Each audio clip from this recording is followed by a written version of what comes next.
Hello friends, good afternoon. आज थोड़ा सा लेट हो गया, घर के थोड़े से काम चल रहे थे तो इस वजह से केवल मार्केट देखा और वीडियो बनाने में थोड़ा लेट हो गई हूँ। But I I will try कि मैं 8-9 बजे से पहले तक आपको ये वीडियो पोस्ट करवा दूँ। और अभी 4:15 का टाइम हुआ है जब मैं वीडियो रिकॉर्ड कर रही हूँ और मार्केट ने 22,000 का सपोर्ट तोड़ा है। थोड़ा सा मुश्किल मुश्किल नहीं बोलूंगी, मतलब देखो, 22,000 सपोर्ट के बाद मेरा जो नेक्स्ट लेवल है ना वो 21,900-800 के आसपास है। आई विश कि 21,800-900 के आसपास से निफ्टी टच करके और वापस आए। मुझे कोई दिक्कत नहीं है। एक्चुअली रिटेलर बहुत बहुत बड़ी मात्रा में रिटेलर फंसा हुआ है और बहुत बड़े बड़े, और खास करके मैं बार बार आप लोगों को कह रही हूँ कि ये मैं मार्च 2024 क्यों बोल रही हूँ, बहुत ही खतरनाक मार्केट है। इस तरह के ये वाला मार्केट ना, ये वाला मार्केट केवल और केवल सीनियर प्लेयर्स के लिए, या फिर जिनको मार्केट का अच्छा एक्सपीरियंस है ना, यहाँ से वो तो कमा के ले जाएगा और बाकी सारे लोग ना केवल ऊपर नीचे पे ट्रैप होके रह जाएंगे। जिस तरह का मार्केट इस वक्त चल रहा है, और खास करके जिन लोगों को 15 दिन में पैसा डबल करने की नियत रहती है ना, वो लोग इस मार्च 2024 के मार्केट में सबसे बड़ा लॉस करने वाले हैं। मैं आपको लिख के दे सकती हूँ। इस वक्त अननेसेसरी शेयर्स में बहुत तेजी है और बहुत तेजी के साथ ही बड़े बड़े फंड हाउसेस प्रॉफिट बुकिंग कर रहे हैं। आप लोगों को पता है नहीं कहाँ प्रॉफिट बुकिंग कर रहे हैं। कल मेरे नीचे कमेंट बॉक्स में जियो फाइनेंशियल सर्विसेज को लेके 2-3 लोगों ने क्वेरी डाली थी कि जियो फाइनेंशियल सर्विसेज, आप लोग सिर्फ और सिर्फ भागते हुए शेयर्स पे नजर रखते हो। कभी भी आप लोग क्वालिटी स्टॉक्स पे आपकी नजरें ही नहीं जाती हैं। आप अगर सिर्फ और सिर्फ भागते हुए यहाँ ना क्या होगा ना कि हर 15 दिन में कोई ना कोई शेयर डबल करेगा। लेकिन अगर आपने अपने ऊपर, अपनी रिसर्च पे, अपने क्वालिटी स्टॉक्स पे ध्यान नहीं दिया और केवल मार्केट में ट्रेंडिंग स्टॉक्स पे नजर रखी ना, तो बहुत ही मुश्किल हो जाएगा शेयर मार्केट से लॉन्गर रन में पैसा कमाना। क्योंकि शेयर मार्केट से पैसा कभी भी 15 दिन में और 1 साल में और 6 महीने में पैसा नहीं बनता है। शेयर मार्केट से पैसा बनाने के लिए आपको शेयर मार्केट में लॉन्ग टिकना पड़ता है और लॉन्ग ग्रोथ वाली कंपनीज को देखना पड़ेगा। जियो फाइनेंशियल सर्विसेज की अगर मैं बात करूं, मैं कभी से इस कंपनी को लेने के पक्ष में नहीं रही हूं। जब ये 200 का था और आज ये 350 के ऊपर ट्रेड कर रहा है तब भी नहीं हूं। रीजन बता देती हूँ। स्टॉक इस वक्त 9,000 के पी पे ट्रेड कर रहा है।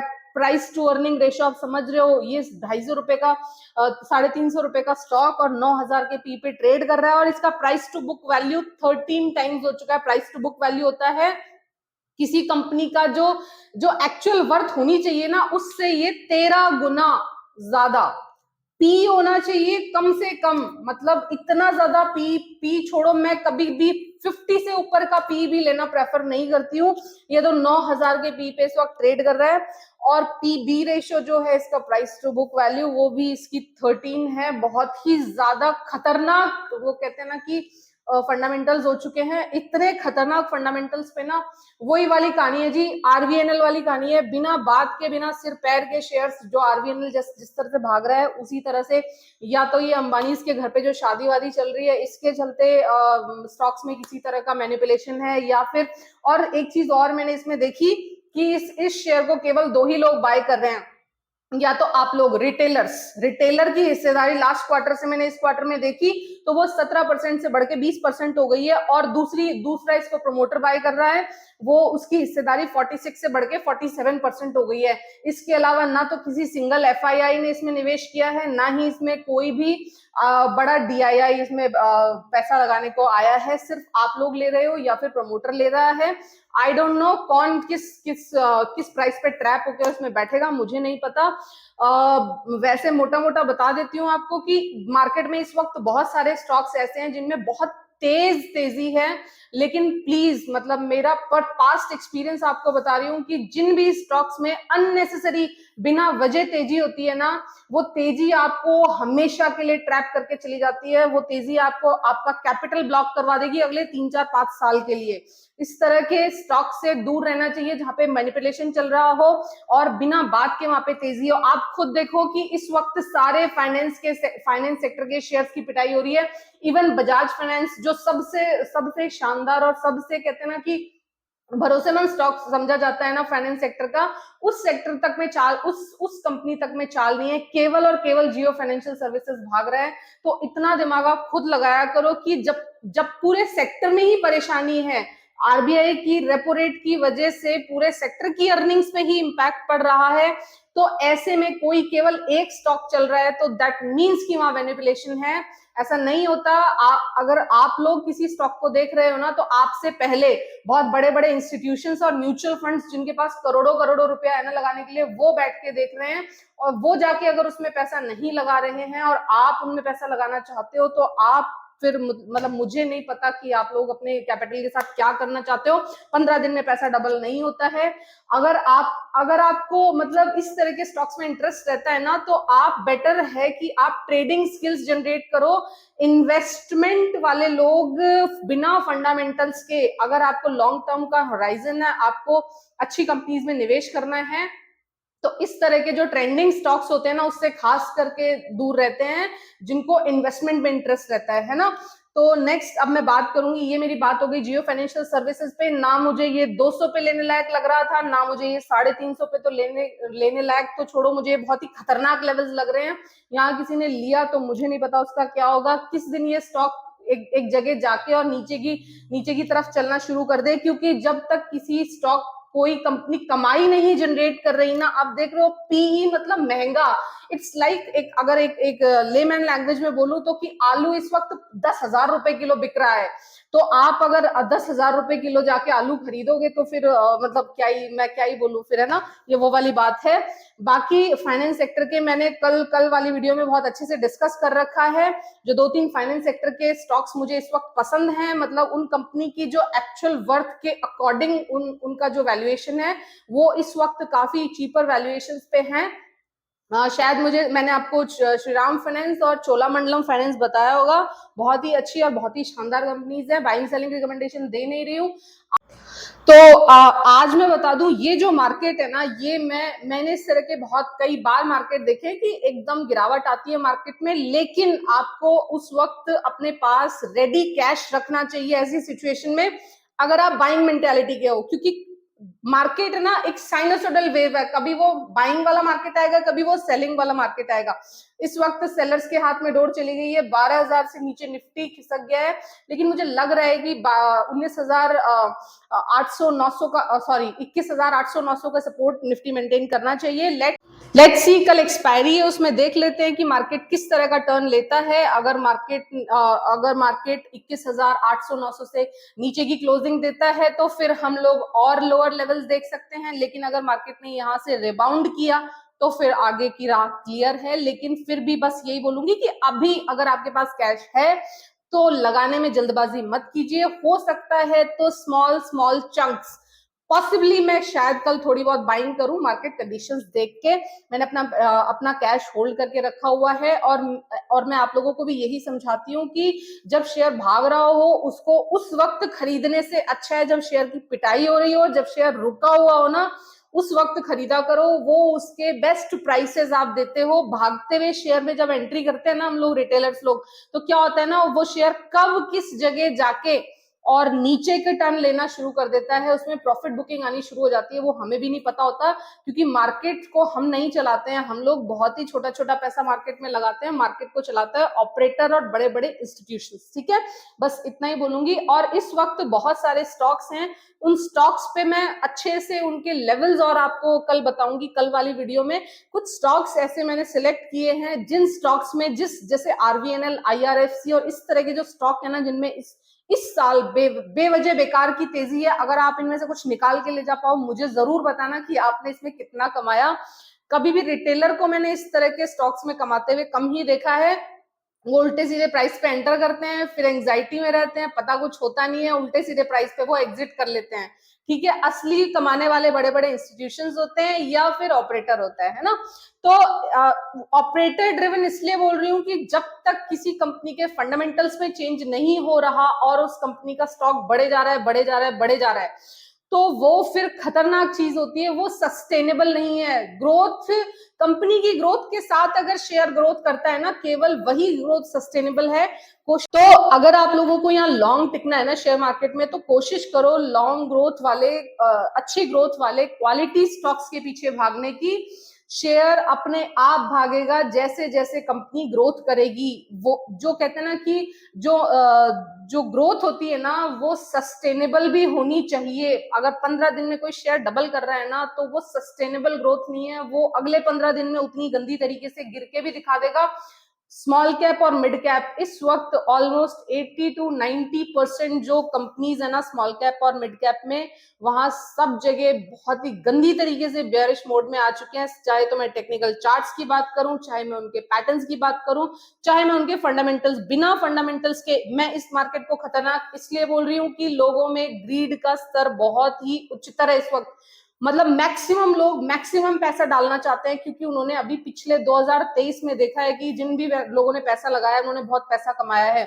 उनको देख के पेयर ग्रुप जो है ना आपका, फैमिली और फ्रेंड सर्किल, वो और ज्यादा उनको एक्साइटमेंट है पैसा डालने का मार्केट में। और वो डालेगा कहाँ? वहां जहां पे लोग बाग अब प्रॉफिट बुकिंग कर रहे हैं। पहले वाले लोग जो 17,000 और 18,000 पे निफ्टी खरीद के बैठे हैं ना, जो नीचे के प्राइसेस पे सारे शेयर्स खरीद के बैठे हैं, वो अब यहाँ पे करेंगे प्रॉफिट बुकिंग।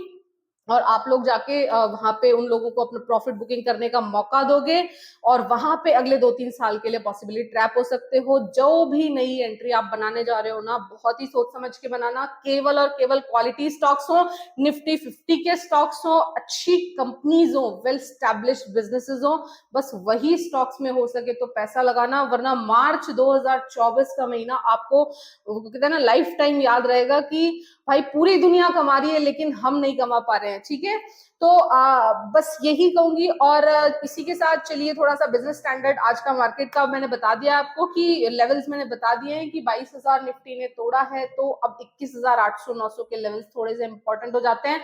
कल की एक्सपायरी पे मेंटेन करना चाहिए, और अगर वो मेंटेन करता है एनी हाउ, तो अब नेक्स्ट वीक का रास्ता क्लियर है कि वो निफ्टी ऊपर जाएगा। लेकिन अगर कल 21,800-900 के लेवल्स टूटे, तो पॉसिबली फिर हम 21,500 के लेवल्स भी देख सकते हैं। ये मेरी अपनी प्रोजेक्शंस हैं। कोई पर्सन इन मेरी प्रोजेक्शंस पे जाके ट्रेड लेता है तो वो उसकी अपनी प्रॉब्लम है। मैं किसी भी पर्सन के लिए के प्रॉफिट एंड लॉस के लिए जिम्मेदार नहीं हूँ। आप लोग खुद अपने प्रॉफिट एंड लॉस के लिए जिम्मेदार हैं।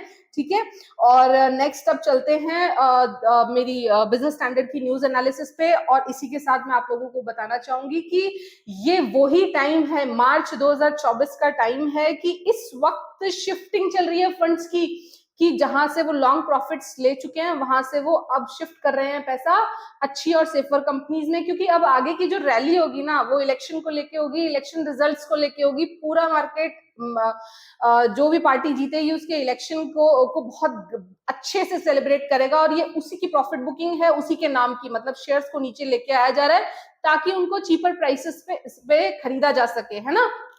तो अपने को क्या करना है, अच्छी अच्छी कंपनीज का हाथ पकड़ना है, ताकि हम आगे आने वाले जो रैली है इसमें हम पार्टिसिपेट कर पाए, है ना। और मैं आपको सेक्टर्स बताते ही रहती हूँ, बैंकिंग, फाइनेंस, ऑटो में जाना अभी बाकी है। मुझे ऐसा लगता है कि टाटा मोटर्स में अभी तो कोई दिक्कत नहीं है।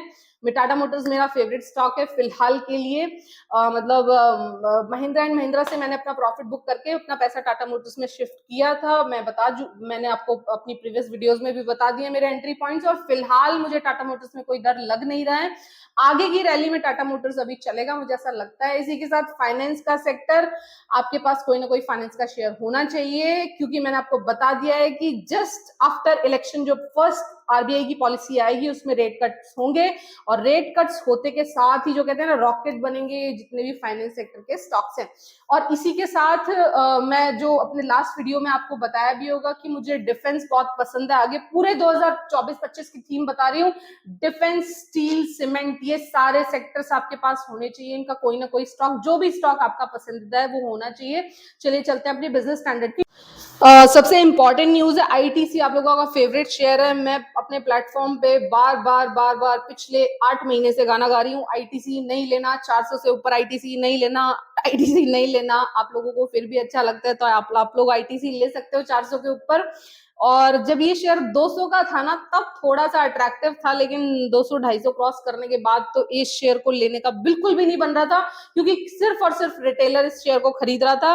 और रिटेलर्स किस लिए खरीद रहा था कि बहुत बड़ी कंपनी है, बहुत अच्छा डिविडेंड देती है, और अब फिलहाल इसमें 3.5% हिस्सा BAT नाम की एक इंस्टीट्यूशन है वो बेच के जा रहा है। उसके बेचने पे पॉसिबली ये शेयर और गिरेगा। ठीक है, 400 रुपए प्रति शेयर मतलब इस डील का वो हुआ है, 384 रुपए से 400 रुपए प्रति शेयर में ये डील होगी। और आपको बता दूं कि अगर आपने आईटीसी को मतलब देखो, अगर आप सेविंग एक कह सकते हैं ना कि इसका 5-6% के आसपास का इसका डिविडेंड यील्ड है, शायद इसलिए आईटीसी के स्टॉक को लोग खरीदते हैं।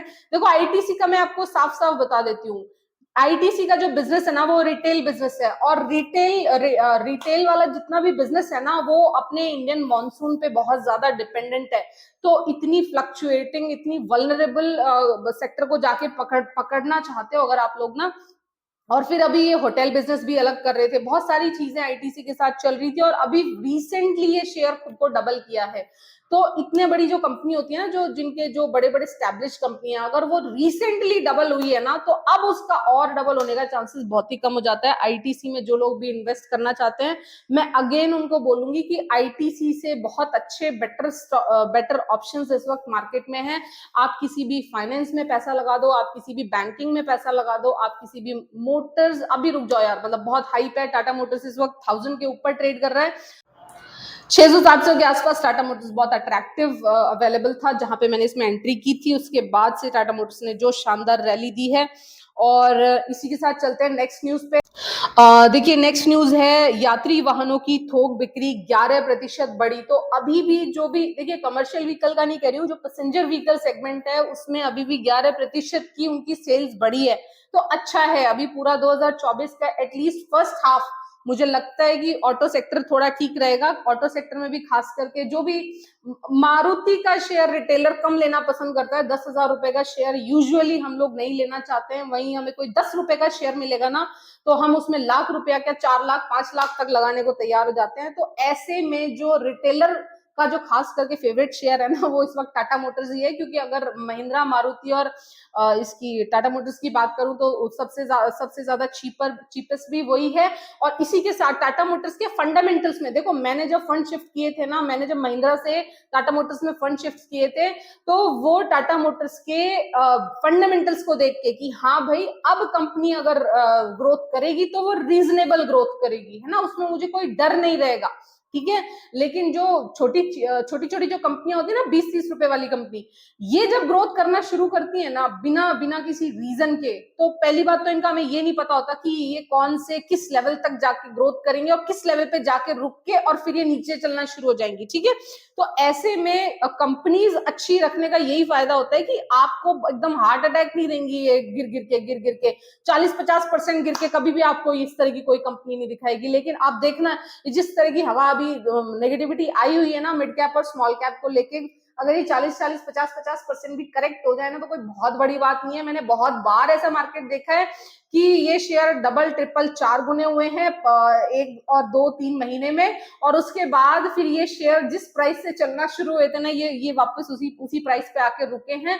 तो बिना अंटिल अनलेस फंडामेंटल स्ट्रांग नहीं है, किसी भी मिड कैप और स्मॉल कैप में एंट्री बनाने की कोशिश ना करें जब तक उसके सेल्स में ग्रोथ नहीं है, जब तक उसके प्रॉफिट्स में ग्रोथ नहीं है। ठीक है, आज स्मॉल कैप इंडेक्स को लेके एक बहुत बड़ी न्यूज है, गिरावट की सीढ़ी पर स्मॉल कैप इंडेक्स। रिटेलर का फेवरेट सेगमेंट है स्मॉल कैप, मतलब उनको 10-10, 20-20, 30-30 रुपए के शेयर से ज्यादा उनको कुछ नहीं भाता।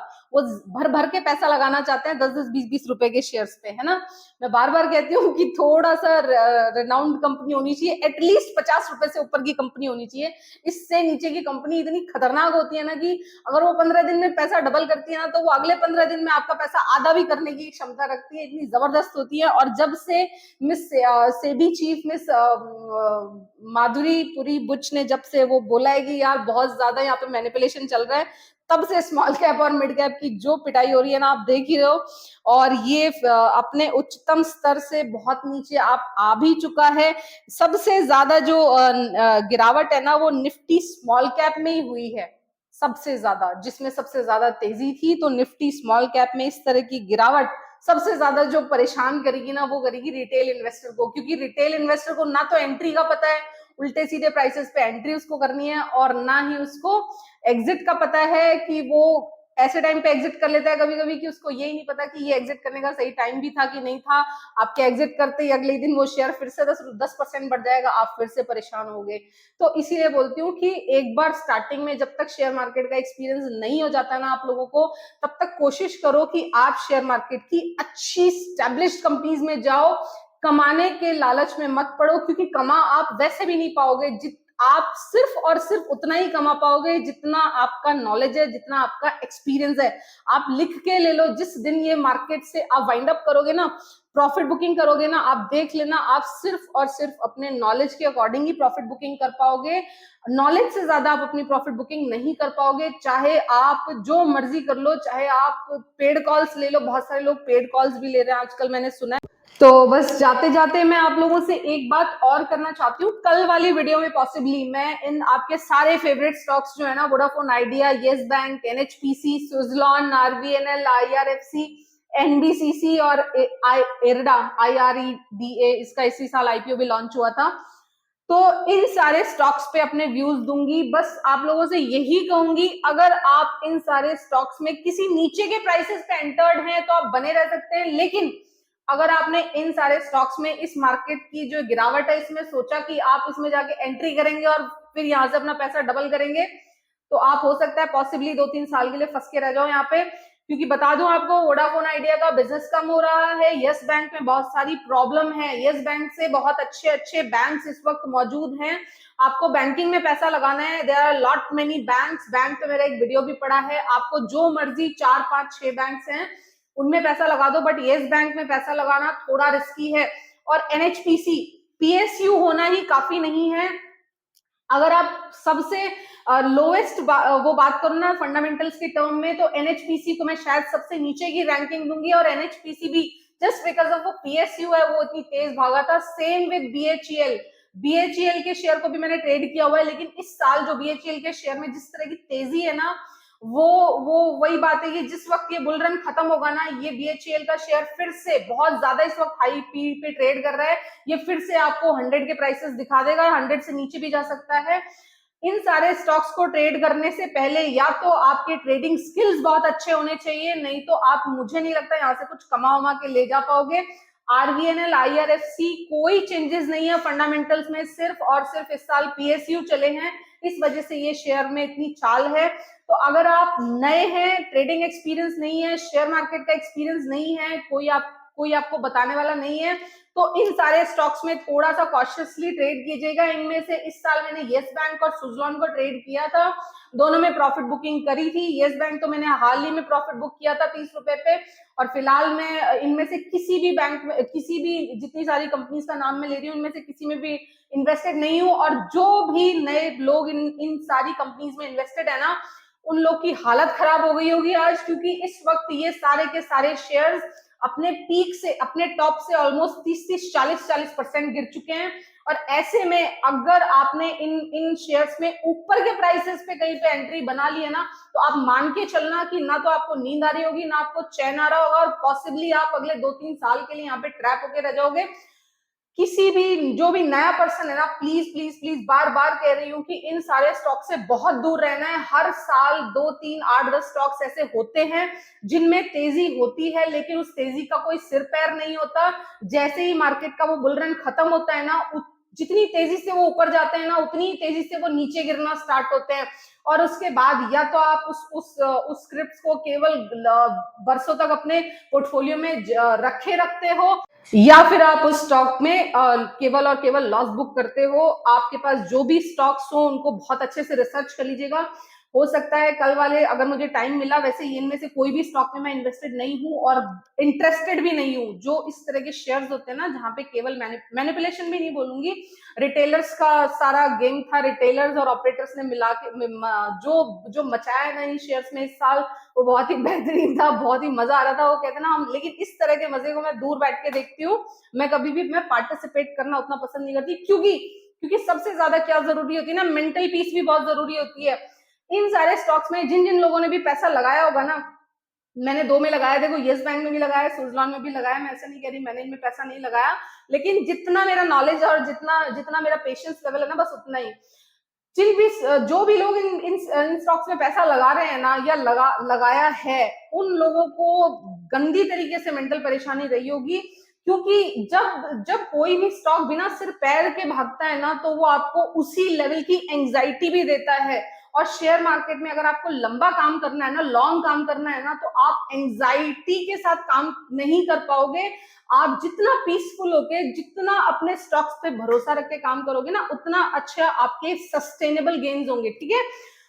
कल हम बात कर लेंगे इन सारे स्टॉक्स पे, और उसके बाद में धीरे धीरे निफ्टी 50 के सारे स्टॉक्स को अपनी अपकमिंग वीडियोस में आप लोगों के सामने लाती रहूंगी। जो भी बड़ी बड़ी सबसे अच्छी फाइनेंस सेक्टर की कंपनी है, उस पर मैंने वीडियो बना दिया है, या तो कल वाला होगा या परसों वाला वीडियो होगा, वो आप देख लेना। फाइनेंस के स्टॉक्स को मैं इवेल्युएट कर चुकी हूँ कि मुझे कौन से सबसे ज्यादा अट्रैक्टिव फाइनेंस के स्टॉक्स इस वक्त लगते हैं, अगर आपको इन्वेस्टमेंट फ्रेश पैसा डालना है ना। मार्केट बहुत ही रिस्की है, मार्केट बहुत ही टॉप हाई पे चल रहा है। मैं ऐसा नहीं कह रही यहाँ से बुल रन बाकी नहीं है, बुल रन बाकी है, लेकिन बहुत ही सिलेक्टेड स्टॉक्स और सिलेक्टेड सेक्टर्स के लिए अब यहाँ से 24,000 की रैली जाएगी। बाकी के सारे खास करके 80 to 90% मिड कैप और स्मॉल कैप में केवल और केवल प्रॉफिट बुकिंग है, और प्रॉफिट बुकिंग इंस्टीट्यूशंस करेंगे, और आप लोग 2-3 साल के लिए उन स्टॉक्स को पकड़ के बैठे रहोगे। सो आई होप आपको मेरी वीडियो अच्छी लगी है तो लाइक कर देना। मेरा कंटेंट अच्छा लगता है तो अपने इजी फ्रेंड के साथ शेयर कर देना। Thank you so much for listening, have a good day, good night, take care, tata, bye bye.